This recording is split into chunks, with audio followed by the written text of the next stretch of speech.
Welcome to Confirmation Bias, presented by the League Ambassadors. I'm Ambassador Kenny Ken, and after taking a shot at the greatest quarterback in NFL history, and then taking a shot with a porn star, Jimmy Garoppolo is one shot away from winning the Triple Crown of Life. And that's my confirmation bias. I'm Ambassador Junior Blue, and there sure is a lot of guaranteed money coming out in the NFL, but not for Aaron Donald or LeVeon Bell, and that's my confirmation bias. Church. I'm Ambassador Dad, and July 24th, 1998, which was 20 years ago today, is the day I made the move out to L.A. So I'm just thankful I'm still here, and that's my confirmation bias. I'm Redo, and from now on, it doesn't matter if you're what the question is. You know, if your boss asks you why were you late today, your kid asks you how are babies born, the standard answer should be improvement leads to success, leads to championships, and that's my confirmation bias. And I'm Ambassador Chef Curry. If you ever go back and look at the ridiculous things I posted on social media back in the day, I want you to know that 10 years later, I still mean that shit. And that's my confirmation bias.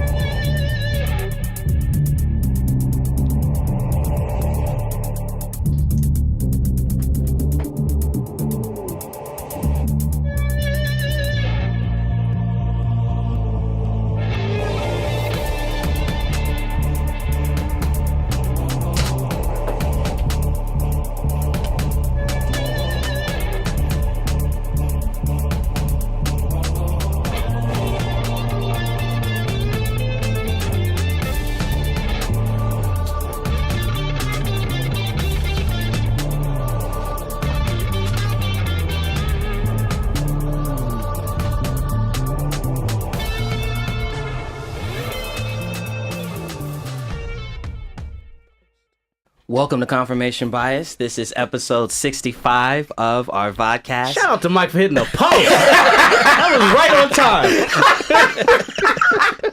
As a reminder, you can follow us everywhere on social media. Our handle is @TheLeagueAM. That is Twitter, Facebook, and Instagram. Also, please visit our website, theleagueam.com. Please check out our on-site blog spot, Diplomatic Community, the place where sports fans of all kinds can make submissions about anything that you feel is going on in the world of sports that you want to give voice to, and we will post it there for you, as well as on our social media. Also, please subscribe to our YouTube channel, which is League Ambassadors. We've got a good show today. We've got some football. We've got some more football. We've got Tiger Woods making an appearance. We've got Dwyane Wade and China. And we're going to have a special segment, or an extended segment, I should say, of Diplomatic Community, where we will be taking questions from folks that follow us on social media, or that may even be listening to the show right now in real time. So if you are one of those 3 individuals that are doing that, please feel free to submit any questions, and we will answer them at the end of the show. Let's get into hot topics. Junior Blue, good to see you. What's cracking, sir? The hottest of topics, because you know how much sports is going on right now. Scorching. Well, you know, it's leading into the NFL season and also college football. So Right. They have a new rule this year. It's the red shirt rule. Basically, a red shirt can actually play 4 games and not have to forfeit their red shirt. Do you guys think that's a good thing? And how do you think it will actually benefit teams? I think it's a good thing for both sides, more so for the kids now because of how it was constructed before. You can have a kid that, or you can have a school that were low on the depth chart in a particular position and had to bring someone up. And it could have been for the last game or 2 games of that season, and that kid lost that entire year just for helping out the team. The team got help, but the kid doesn't. So it helps them in that regard. But I think it really depends on the institution, how it will affect the kids and the teams itself. Because you got like a school like Alabama, which has, they can get anybody they want, as opposed to somebody like, San Jose State. It's going to be a big difference in how that affects those 2 schools. Well, for clarity, it's 4 games no matter where in the season, right? Right. Exactly. Okay, well, that'll definitely help towards the end of the season in terms of like team injuries. Guys get hurt, got to bring new guys up. I think it'll be huge for player development too, because you can see early on, like if a guy can hack it his first year, and if not, then decide, okay, well, maybe we jumped this gun a little too early. We're gonna give you a year to sit, develop, let an older guy, veteran, well, not necessarily a veteran, these college kids, but a third, fourth year guy, get his senior year out the way before we bring a new guy up. So I think it can be to a benefit for the players and to the teams as well, even though I don't have any sympathy for college football teams these days. Well, it's also going to help bowl games. You're going to have players who are not going to want to play because they don't want to get injured. We're getting more and more of that every year. So you can play someone who hasn't played all year and not worry about them losing eligibility. So, there's options now. I'll tell you what I don't like about it. And I think overall, I think it's a good thing. But what I don't like is that teams, particularly in the SEC, this now gives them even greater incentive to schedule the Sisters of the Poor. Yep. Because now what you can do is you can say, well, we need these games so that we can work our young guys and have our young guys to play, because you won't play your frontline starters in these Sisters of the Poor games. And then that becomes a problem when you talk about bowl season and when you talk about the playoffs, because now conferences are teams that have the stereotype of being good, even if they aren't good. Now their schedule can't necessarily be held against them because they're like, well, we are a good team. We're in a good conference. We just had to play our young players because of this new red shirt rule. So I feel like teams, particularly in the SEC, are going to use this new red shirt rule as a reason to not schedule competitive games. I mean, that's if they let them do that. So what if they complain about we had to play these kids? No, you didn't. Yeah, but it can most definitely be used against you. But it influences the scheduling, which is part of the problem, because you look at a conference like the Pac-12, where from top to bottom, it is one of the most competitive conferences in football and has been for the last few years because we play each other. And then you have schools, like I said, in SEC or down in Texas, where they have 2 games. Now, because of these 4-game rule, now you can schedule another game in there where you play a WAC team. I just think that part of it will be exploited. I think it also can give an upper hand to those in recruiting. So you have these kids that are worried about, I want to go to your school, but it looks like you're stockpiled at that position. So I don't want to go there and give up my scholarship and wait. Because now the answer is we're going to blow some people out. You will play. Or you can say, well, come in and we won't redshirt you to see if you can get on. But if you don't make it, you see what you are. You can redshirt and get that time back. And still get 4 games in that year. Yeah. Right, so. And you can get game tape to, if you want to need to transfer. That's true. It will. That's true. I didn't even think about that, but it will widen the gap between the haves and the have-nots, because now because that was the main argument that would be used against elite schools, right? Is that, well, if you go to Alabama, you're probably not going to play for 2 years. Well, now you can play your first 2 years and still redshirt, so you still get that development. So now there's going to be an even greater chasm between the elite teams. But there's also going to be the players who like, nah, I don't want to sit. I want to play.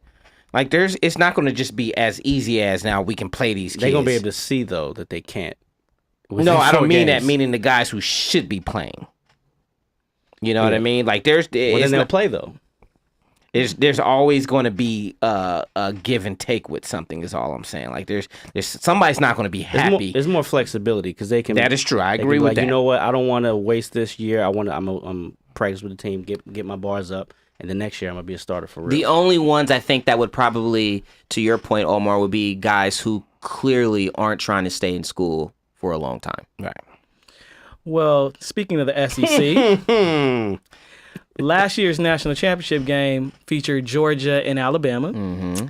And Alabama started with Jalen Hurd, 2016 Player of the Year, and ended with Tua Tagovailoa. So honestly, I thought Jalen Hurd was going to transfer. So my question is, now that his daddy did too. Yeah, exactly. Damn. Now that he's still at Alabama, who should be their starting quarterback? Because Tua came in and showed that he could sling the ball all over the field. Did we all watch the national championship game? Yeah, I Okay. did. Did we see the score at the half? Yeah. And then did we see the score at the end? Do you erase 40 touchdowns? Well, Yes. the simple answer is whoever the fuck the head coach wants to stay, because he deserved that right. But there's only one player who passed that eye test, man. What makes it Tua passed that eye test. Yeah, what makes it a conversation though is that Tua missed all of spring because he broke his thumb and then he re-injured it, so he wasn't really able to practice much in the summer. Jalen Hurts has been there in the spring. He's been there in the summer. Now we're getting into fall camp. Jalen's had most of the reps. That's what makes it now interesting is this injury.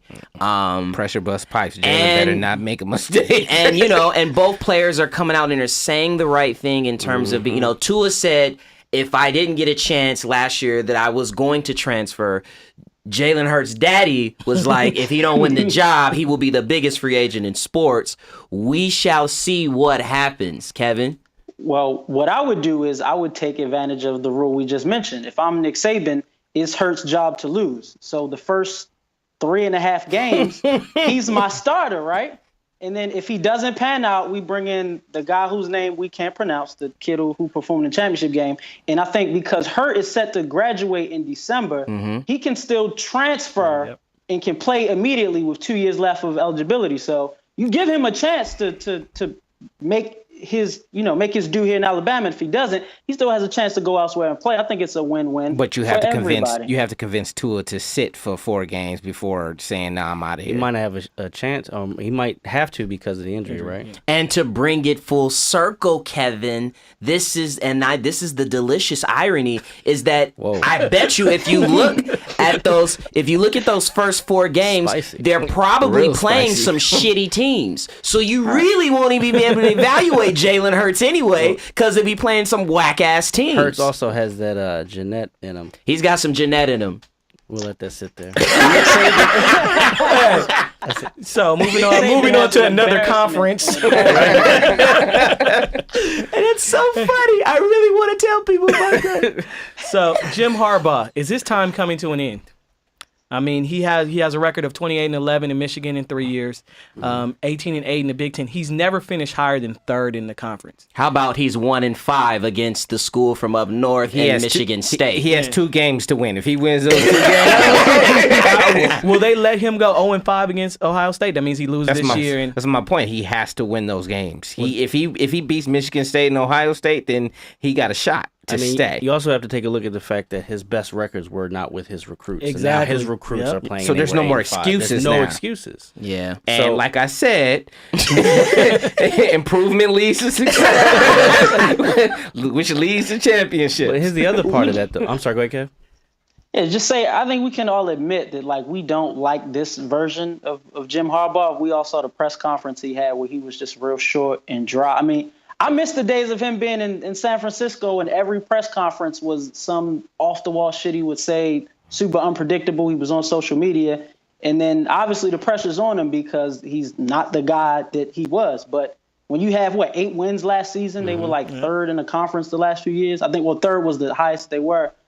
I mean, the pressure's on him, and nobody wants a loud loser like we saw with Rex Ryan. After a while, that shit gets old. And what I'm thinking is that there's a dumpster fire brewing in the Northwest that could come calling for him. And I'm talking about Seattle. It sure is brewing. So NFL training camps set to open in the next week or so. Who's the biggest absent? Julio Jones or Josh Gordon? By far, Josh Gordon. Josh Gordon. You sure? By far. Yes. Well, mainly because Julio, he's going to play. Julio is just trying, he wants a contract. I don't care. Julio's going to play. They're going to dock his ass $40,000 a day. He going to play. Josh, it's more of if what they're saying is true, this is something that's unprecedented. So to me, because it's unprecedented, then that's bigger because it's really because he needs counseling. Like, I disagree with you for the opposite reason. I think, for one, Julio, there's some discord there. Like there's but beef, and that's contract. it'll only be news if Julio doesn't play. Right. If Julio doesn't show up. but- Julio's going to show up when he starts getting docked money. But with Gordon, this actually shows, which is funny, some maturity. yes, which is why it's newsworthy. It wasn't newsworthy and nothing to see here. It was what's the biggest Hey, that's called show business, people. I get that. But I'm saying, like, that is the bigger thing because it is showing, especially in the NFL, like the team is backing him. Like they have a program and they are following it because they want this kid on. Well, he's an adult now, but they want him on the field, and they could have easily by now jettisoned him. To me, I feel you, let's revisit this on Friday because Julio has to be at camp by Friday before he gets docked. And weather on the East Coast is kind of questionable. So if Julio is not in the state of Georgia already, he's going to have a problem getting there regardless. So my question about which one is more important, I think it's Julio because of how important he is to what Atlanta does. If he's not there, we know what Matt Ryan truly is. And if he's not there, we're going to see it on national television. So I think with him having, 3 years left on his deal, him seeing what Antonio Brown's getting paid, I think it's big if he don't show up. They're going to have problems. I don't think there's any question. He's not showing up. Right. He's resolute in that. I think working out with Cam. I think it's a little bit selfish. Actually, and that to me is why I think his absence is a bigger one because, it is selfish. He got, it's the contract that he signed. If you want to be mad at somebody, be mad at your agent. You got $47 million up front. You sound like Omar right now. So,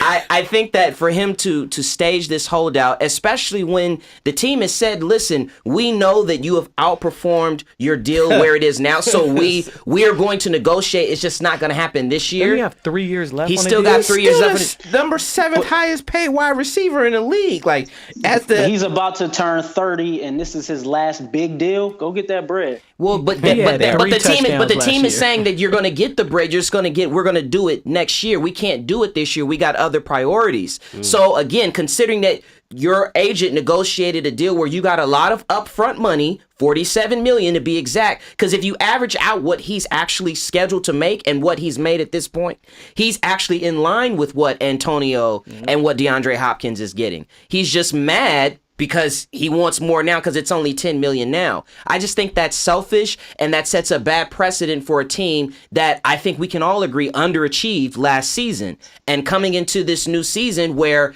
Carolina they've made some improvements within their team. New Orleans is right there. They're ready to take another jump. I don't think you can afford to have this sort of distraction going into part of the camp. problem is he's mad. That was funny. He's mad that they hired the USC drunk. So that's part of My the question, problem. did his agent actually tell him, look, play 2 years, play out the guaranteed money, and then we going to renegotiate then? Probably, but that's bad strategy. Like that's horrible. That's horrible. 3 years left. So, hey, we got the other hardball brother in here. John is talking about how rookies are soft, and we need to change these off-season rules. He was literal. He was Soft literal. tissue. Do you guys think the NFL should change the off-season rules as far as how much they can practice and hit, pads, everything? Before y'all get on my coach, let me jump in and put the shield up. John, this is something he probably shouldn't have said shortly after recently being fined for violating practice. He's a habitual offender. Oh, my God, man. But I can't disagree with him. I mean, he's right. He's The not only lying. way to get in football shape is to play football, which is why, in my opinion, we've seen the increase in injuries, the decrease in quality of play. I mean, you see linemen the first half of the season who look like they haven't touched anybody in a year, played any physical type of football. So I think it's important, but it's something he probably shouldn't have said. It's a very tough question to answer because everything you said is 100% correct. But how do you protect these players? To me, you know what? Listen, it's not difficult because we're playing football, and you have to get used to contact.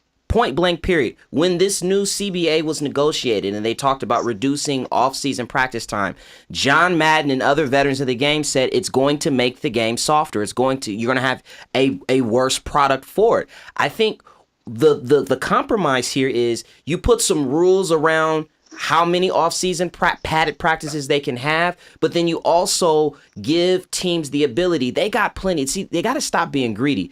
Give them incentives. You leave it up to the player to decide if they want to participate in. That's how you balance the player safety. You say, hey, if you come, here's a bonus pool that we will pull from that we will reward you for. If you don't want to show up, so be it. You got to know what you're signing up for. Then you got to know what you're signing up for. But I think for the sake of the game and also for them it's the laws of football. You got to take hits. You got to feel that contact. Listen, coaches can't come out and just start calling rookies bitches. Yeah, they can. Yes, they can. They do it every year. And on Hard Knocks. Nah, not like that. It was, first of all, especially for a guy who's already been fined, but I understand that, but that ship has sailed already. It's not going back. It's not. He just better figure it out. Hey, Omar, to make this worse, though, is the verbiage he used, that he said players today don't callous up the same as they did back in the day, which is ironic because our rookie tight end had posted pictures of calluses that exploded on his feet, which is why he was sitting out. So he did not mix words. He meant what he said. He just shouldn't have said it. Question for you guys. Is Revis Island a first ballot Hall of Famer? Absolutely. No. Sounds like a debate. Absolutely a first ballot Hall of Famer. He is the best defensive back / cornerback of his era. He, as far as from 1970 to now, the only cornerback who's had more All-Pro seasons. First team is Deion with 5. Yep. Revis has 4. Yep. I agree. Here's what if Terrell Owens is not a first ballot Hall of Famer, that's Terrell's fault. Revis is not. No, it ain't. So everyone who deserves it shouldn't be. That man left blood and sweat on the field. They all do. Well, what I'll say is this. Omar, I actually thought the same way you did. We had this conversation at my house earlier when it got announced, but I went to go look at Darrelle Revis highlights to kind of, sway me in one direction or the other. And I couldn't find any. That's because no one ever threw his way. You got to look at 2009, Kev. 2009, that was when the league learned. He's not the best ever, right? He's not the best. Is he the second best ever? At corner? And that's a debate. Is he the third best ever? Like, possibly. Okay, possibly. So again, we're talking about they're setting precedent on players who one is technically the second or third best ever. And he wasn't first ballot. So that means if you set a precedent, he can't be a first ballot Hall of Famer. So if there are 5 slots for the Hall of Fame, we know Jason Witten and Joe Thomas, who would be in his class, are definitely going to get in. The other questionable one is Dwight Freeney. I think it's between him and Dwight Freeney, because you got to assume that at least 2, if not 3 guys are going to be rollovers that get in. So I don't think he'll be a first ballot Hall of Famer. Hit it again? And we got another one. We still got time? No? Not hitting the running backs? All right. So this weekend, your boy Tiger Woods, on the back 9, he showed up and showed out a little bit. He got the lead. Whoa. And then that promptly went away. Is it story of his life? Right. Is it hope that Tiger is back and he's going to win another major, or is it hype that he's just another golfer now? It's hype. I don't think he'll ever get back to where he was, man. No, I think it's hope. He's steadily gotten better. Field's getting tighter. In majors. It's definitely getting tighter. I think it shows something that he went up 1 stroke, in the next hole he double bogeyed and then bogeyed the hole after that. That tells me that pressure is getting the Tiger like it never did before. Yeah, because this is a step in a long journey back. So I think that it's something that you have to get used to and accustomed to, and we'll never know about it publicly, but I'm sure that that's what he's thinking, and it's just like now I think he fully believes that he can actually win. I think that's a real thing for him. It's not just words, but he believes it. So now you've got to go into the attack mode and understand that and be that intimidating presence. The Tiger effect is gone. We can admit that. Absolutely. So now, in order for him to win, he just has to outskill someone. Yep. And that's going to happen. Yeah. It's going to happen eventually. It's strictly hope on this end. I have no analysis other than the fact that we drafted this motherfucker first in the racial draft. He gotta hold it down for us. That's all I got for Tiger. I'm just hoping. You just want him to drop an N-bomb. I do. Hey, no ER. Hey. I don't think we drafted him. We drafted his daddy. Anyway, so Chinese team is ready to give Wade a lot of money to come to China. Mm-hmm. A lot of money. 3 years, $25 million. Now, he ain't going to get that anywhere else. Now, is that a hit or a flop for the Chinese team or Wade? It's absolutely a hit, brother. Hell yeah. He would be by far the greatest NBA player to come over there to play in China. Stephon Marbury is a god over there. That's disrespectful to Starbury. He got a statue. He got a statue. Don't shortcut Starbury. Starbury has a museum. They put this brother on a stamp. Okay, I couldn't agree with you more. He don't need to do this now. He needs to do it right now. Yeah. And I think, jokes aside, I think this would be great for basketball as a stepping stone to really make this a global sport. And you can truly, Kenyon talked about what players do after retirement. This can truly extend the bag for guys. If y'all didn't believe me, please Google Klay Thompson in China. When his career in Golden State is over, he's not hitting free agency. He's moving overseas, and he's going to live there the rest of his life. He got more famous when he missed a dunk over there. Right, he was going hard in the paint, though. Yeah. He was hung over and then got hung.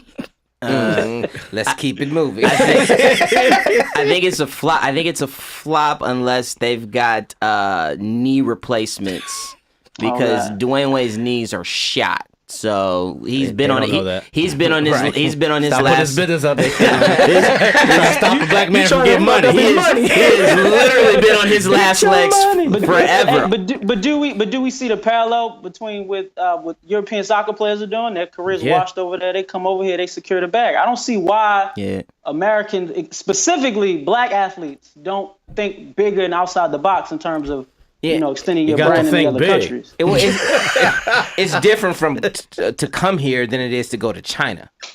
Like, you got to think about that. Lifestyle is important. Like, it's easy to come here. He's going to be kicking it with some Stephon expats. Marbury can eat and live for free over there. He's a weirdo, though. Better. But also, he's got a son that's actually highly ranked in basketball, so I don't see him going to China leaving his son anytime soon. He's done it before.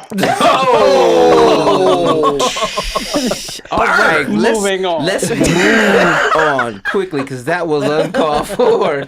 Top 15 college recruit Darius Baisley decommitted from Syracuse. And he's headed to the G League instead of going to college as his path to the NBA.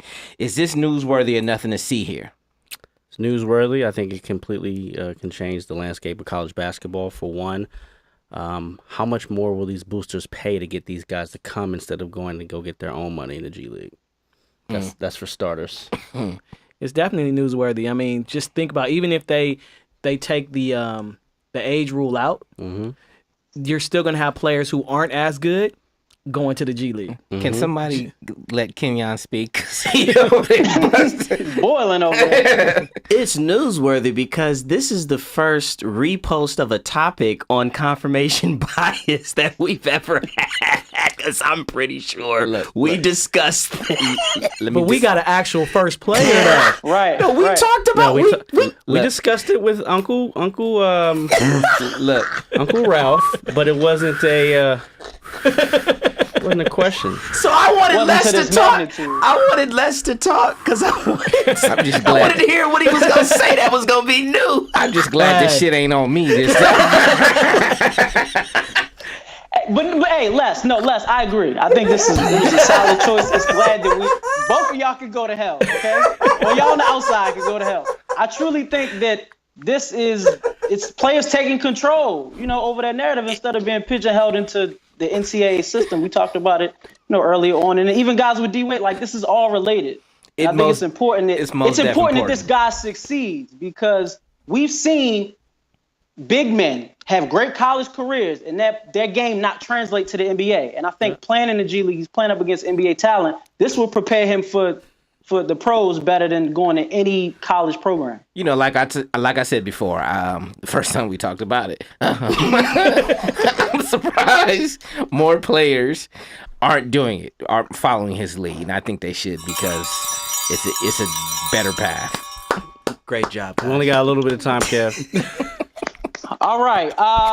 Diplomatic community, we're going to hit the news that came out today. Mr. Todd Gurley, born and raised right here in Baltimore, got that big deal. What does it mean to you guys in terms of the free agent market? We look at what's going on with LeVeon, and as I've been saying for months, Mr. Ezekiel Elliott, I hope you're paying attention. What y'all think? Well, did you see what LeVeon said on Twitter? I did not. How could I? Y'all thought I was tripping. You're right. Y'all thought I was tripping. He said, get your money, Todd. Reset the whole market. And he's gonna what it really does is it confirms that when he hits the market in March, he's really gonna reset the market. Oh, David Johnson is smiling. David Johnson also replied to that tweet. What'd he say? He something similar. I don't know the exact words, but he was in the mix. Wow. Like quietly, he's money, the one. Black man. Mm-hmm. Well, he's got a lot to prove. Well, listen though, it begins and ends with it began with Todd Gurley. It'll end with Alvin Kamara. Oh, yeah. So David Johnson, Le'Veon Bell, Ezekiel Elliott, and then Alvin Kamara. Mark and about then the flip, bro. Yeah. It'll stop there though with those guys. Yeah, it has to be the top guys. We on company time, so I'm gonna throw one more out there. This whole Josh Hader situation. As we know the tweets that he had from years ago that were brought back up, racist, offensive, whatever you want to call it. Quickly, how do you properly address something like this? Like whether you're a fan or owner or man, how do you properly address something that happened years ago and you get fan backlash, but then support from teammates? That whole dynamic is strange. Let me speak. Can I speak? Speak your piece. Every last motherfucker in that Milwaukee stadium who clapped is a bitch. Like, you clapped like he did something good. like he needed to be clapped. Like, there was nothing. Like he overcame some obstacle. Like he did something difficult. Like, it was crazy. And all I did was make it easier for the next asshole to do the same goddamn thing. It's so, yeah. Because, I mean, what do you do, though? That's my question. You don't do this shit. Like, what do you mean? Like, that was 6 years ago. It's not like this was 20 years ago. Like, he's 23. This is who the hell he is. Now, was that more disrespectful than this? And Mike, can you put that up there? Carmelo Anthony got a 67 rating. 2K. Oh, Jesus. Is that shit real? I like how you did that, Devin. I like how you did that. Hey, haters are gonna hate. That shit's funny. This is for you. All I'll say is, well, number one, we know that they live among us. and by they, we know what that means. And the second thing that I would remind people, and this is for you, Devin, out of the abundance of the heart, the mouth speaks. So I don't care if it was 6 years ago, 6 minutes ago, 6 days ago. That's what's in there. And it doesn't mean Devin say something offensive to you over the weekend? No. He just liked the church quote. He liked the quote. That was the Bible. Go to church, Kevin. And on that note, This has been another episode of Confirmation Bias. Please follow us everywhere on social media. Our handle is @TheLeagueAM. We will see you on Thursday, which will be our final show for this season of Confirmation Bias. We will see you on Thursday.